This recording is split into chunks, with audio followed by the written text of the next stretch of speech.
I'm working on an automobile which doesn't use petrol, electricity or solar but can just use the atmosphere and be moving around. Tiny actions driven by passion and skills for a great vision. We train them in automobile mechanics, dealing with engines of cars, motorcycles, tricycles, generators, whatever thing you can name that uses fuel to produce power. In the strive to acquire a practical and job-oriented training, gender stereotypes are broken. I had the passion of joining this field when I was still really little. When they came and they were fixing roads within my society, and I was like, if these roads like this could actually be fixed by these people, why is it that as a lady you cannot really do this? My main interest was even in driving like these big compactors. That's what I was really interested in doing because I only see men doing it. I've actually learned how to draw a plan, production of drawing board and building. This is a significant shift away from Cameroon's heavy reliance on an educational system that yearningly falls short of the job market realities. There is still this mindset that is someone that has failed in the formal sector that has to engage in the vocational training. They are working to be job creators so they can employ others and not just job seekers. Cameroon now, when you close from the university, you are wandering around like someone that did not go to school. When I leave from school, I can still be doing this. You can make this vocation, you can get more money from it. But with vocational training in the country facing widespread challenges, can this be a magic solution to tackle galloping unemployment?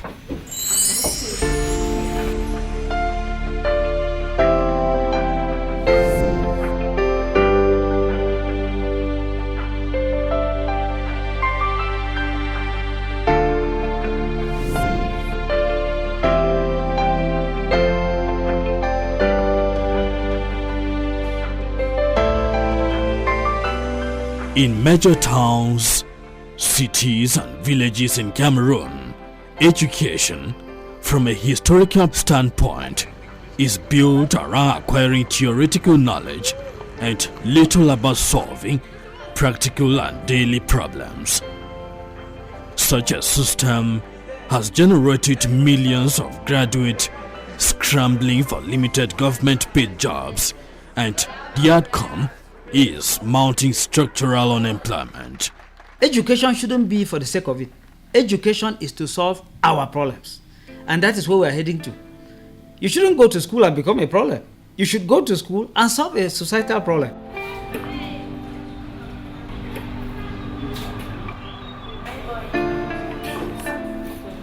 Vocational training is very important for our educational system and for our nation as a whole.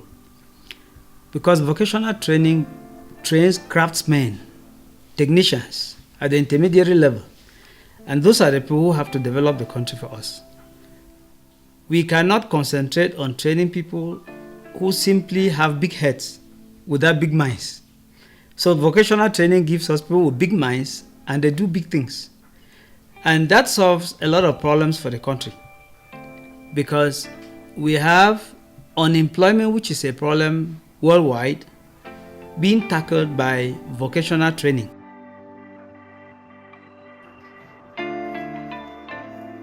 When you look at the education of Canada, you look at the education in Germany, you look at the education in China and the rest of the world, even in Nigeria, which is just a close neighbor here, you realize that children go to school and they have to work.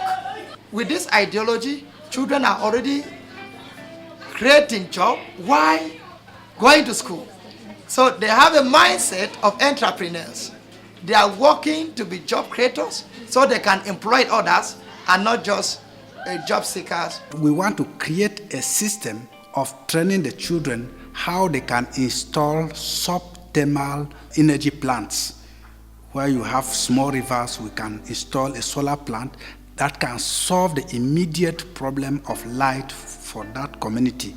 That is the level in which we are working now, to make the community, to make the society autonomous, rather than depending on the long solar thermal plant that has been failing us for over the years.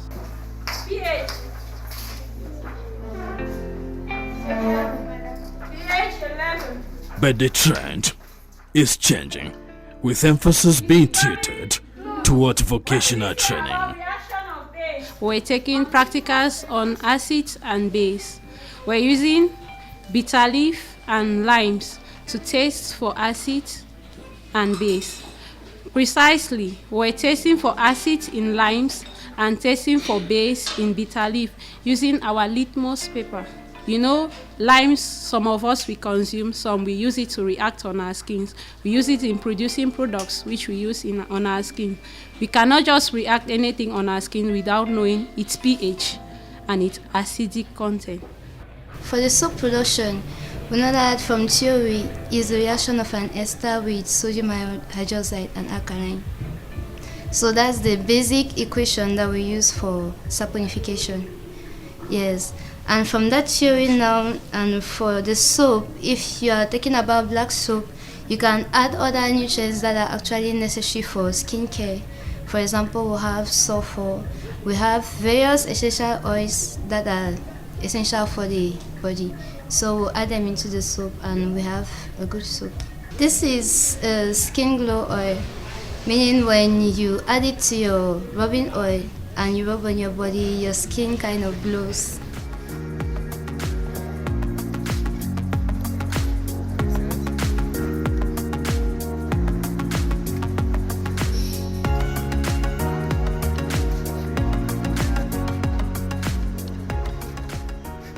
After teaching us the chemistry in class, they take us to the workshop.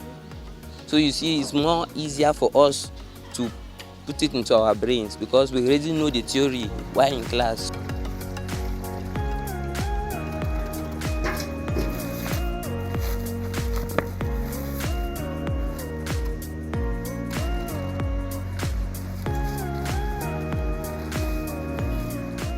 We do our measurements.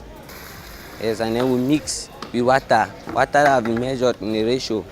Yes, then when we mix, after some time, it hardens up and we have our chalk.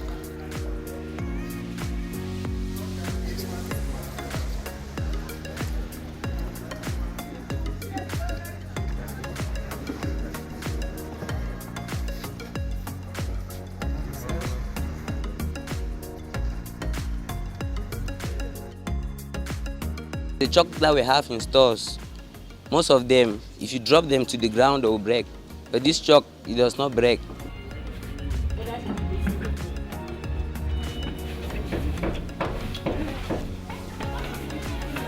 Courses in food and nutrition have also been scaled up to empower these young learners with practical skills.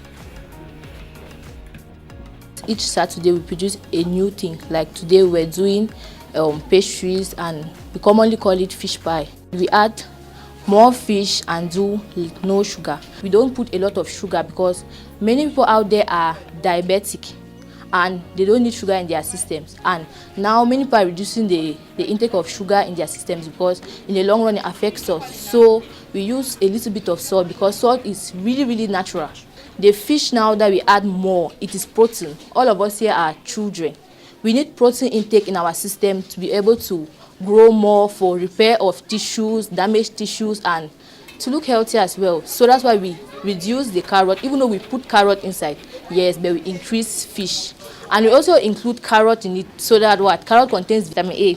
And vitamin A is very important for children, pregnant women, and the old. The old, when our fathers and our mothers are getting old, we see them putting on glasses. Some have short-sightedness, some have long-sightedness. They'll tell you that's yellow, they mistake things a lot. So we put that carrot in it that has vitamin A to improve on their sight. And skin tone, you see some are looking very old, their skin is twisted, but we put carrot in it so that what they have good skin and they have what? Good sight. For pregnant women, the babies in their womb, they need carrots so that when they come out, we don't have, because I've seen children that when they give birth to them, at 1 year old, 2 years old, they're putting on glasses. It's not really good. My dream is to become a medical doctor, and I care about the welfare of the citizens in Cameroon and my fellow classmates, my family members, and all of you here. So I think it's passion in the sense that I want people to take things in that are good for their system. Like all this, they call it junk food. I don't want people to take more of junk food, but you should take more of healthy things that what will improve growth. Nowadays, you see the rate of people in the hospital is increasing because of the kind of things that they take. All these industries that we have out there, we don't really know what they do there, but us making this and you see it, you are convinced that no, we do it well. And also for employment, Cameroon now, when you close from the university, you are wandering around like someone that did not go to school.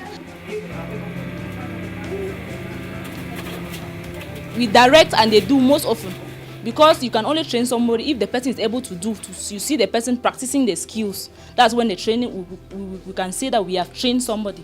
So this one today, they did it so that we'll see that the lessons have been taught and they can also do it even back at home. Cake is like a letter. You can express anything using a cake. We can create anything out of cakes. This beautiful cake you see here is an anniversary cake. If you look at it, we have white and we have red. Red signifies love. White is purity. White is cleanliness. White is holy. Giving someone a cake which has white and red can already tell what you're up to. Away from this cake, we also do food processing. That is food from the farm. What we do in the farm, we bring it back here in our well-equipped lab, produce it and make it ready for consumption.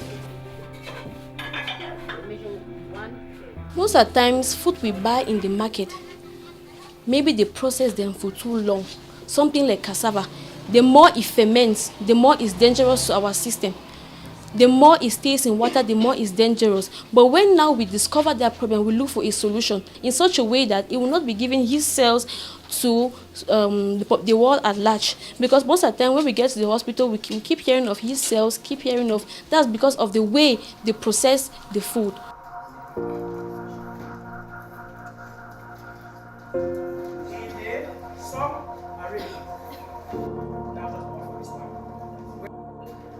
There is an emphasis on information and communication technologies, with the understanding that the trainees can be relevant in today's fast advancing technological world.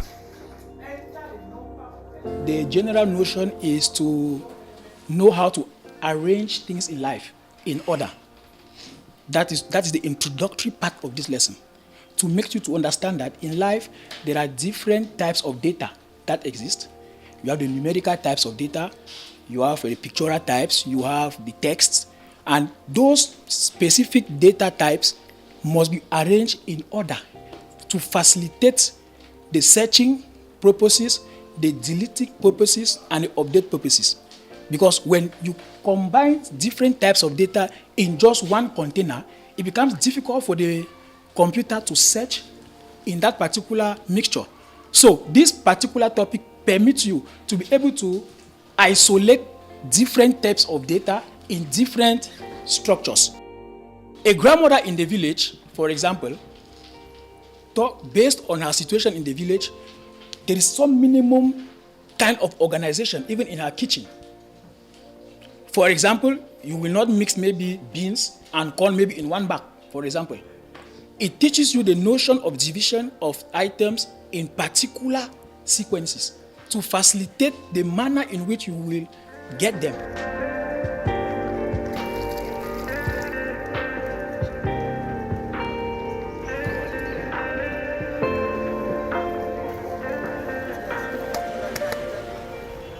I was reducing the quantity of azuela in the pond because azuela is a feed supplement that we use to replace or to reduce the quantity of formulated feed that we give to fishes. So when you plant them like this, because they are actually planted like this, so when you plant them like that, they keep multiplying. So you have to reduce them in order for others to multiply, for it to multiply and be fresh. Because if you don't reduce it, they will go so big and they will not be fresh enough for the fishes to consume. So we reduce them to create space for expansion. This is a formulated feed. Formulated feed is made of different kind of ingredients. We have bone meal, and sometimes the ingredients are not locally available. So we have to import them, and when you import them, all this from elsewhere. So when you bring them here, they become so expensive to formulate feed like this. And this feed, you see, this is their pallet. They had to make them to be round like that. All that process is expensive. For one bag of feed, you can go to close to 15,000 or 20,000 or more, depending on the season, because it fluctuates. To keep on feeding them with expensive feed like this, it will be very difficult. But Azuela can break down the cost from about 30 to 40%.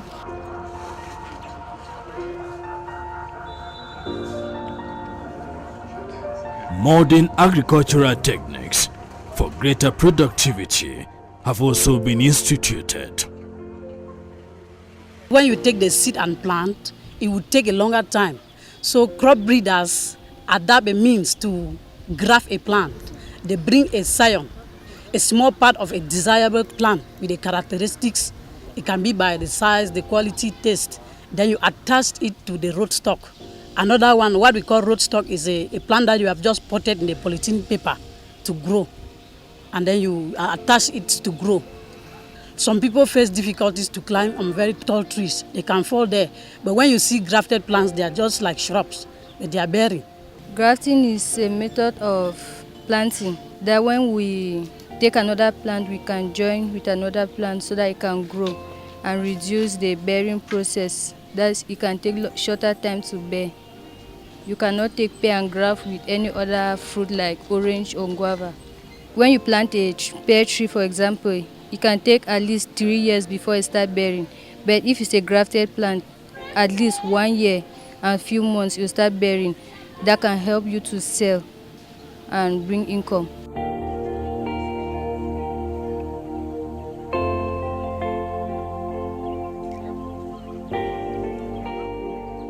This is still largely the traditional approach of agriculture, but reflections on introducing the concept of smart agriculture are advancing. The advantage of smart agriculture, you can sit in your house and you discover many things in your farm that are going wrong in your farm. Drone will come back and tell you there's a problem with a plant. If a plant needs water, the drone will indicate to you even while sitting in your parlor. The drone will tell you need water. This plant needs water, this one needs to be sprayed, it needs chemical, it needs this and it needs that. So it makes the work very easy because people are running away from agriculture today that farmers are very dirty people, but I tell you today farmers are very, very clean people. We are very, very clean people. We do farming now with zest, and without us there's no food. So we are proud of who we are as farmers. So I'm proud of myself to be a farmer. From the traditional one, as we know, things that can change here is our output here. Within a shorter period of time, even the time duration that we take to till our farms.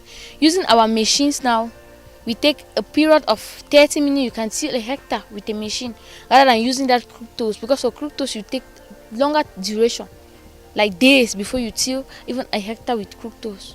But using the machines now, it makes things move smoothly. Even the output, because once your drone identify your troubles, the problems you have in the farm, and you go and solve it, that is how it boosts the output.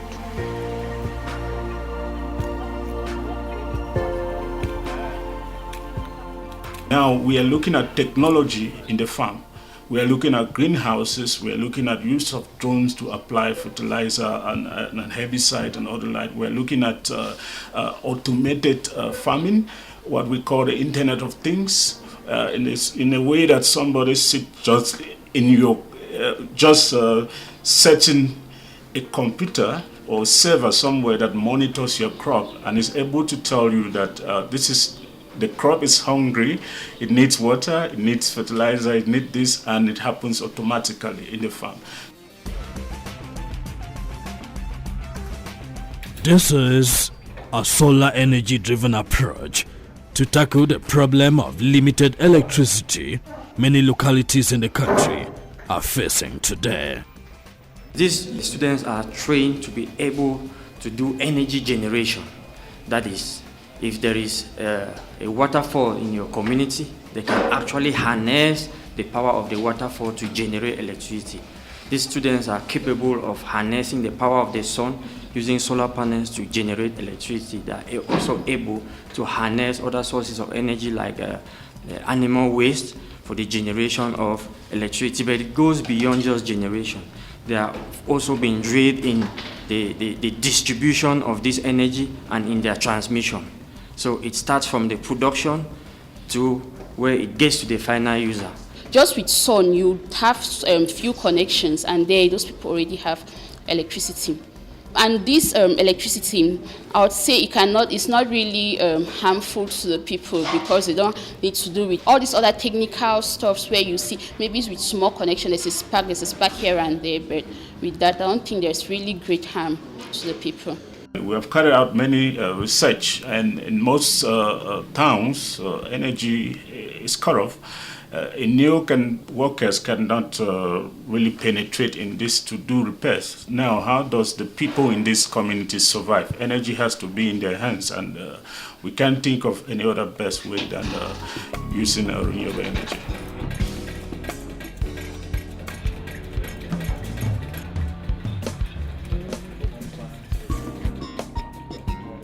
This system is one of its kind in that it's a water pump actually, which doesn't need electricity to function.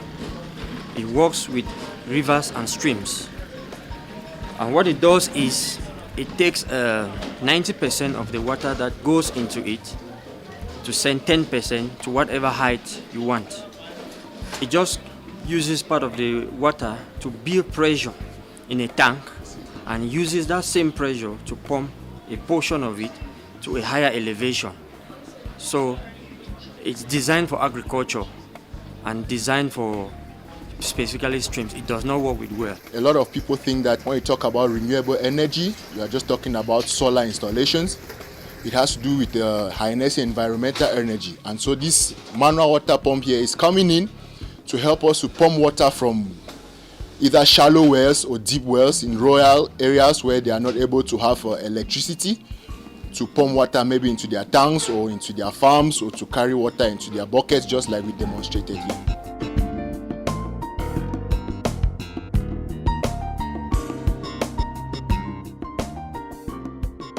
The government of Cameroon agrees that solutions to unemployment and poverty lie with promoting vocational training.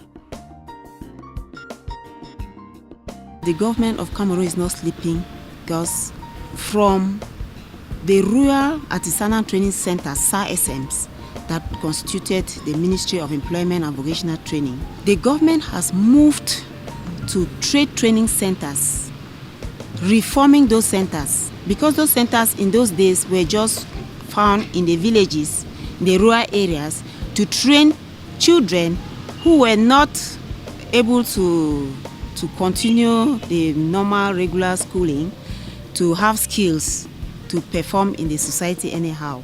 But right now, as we speak, only in the Northwest region, the government is already reforming 4 SARSMs into trade training centers, ultra-modern centers that are well structured, well equipped, and the trainers well trained.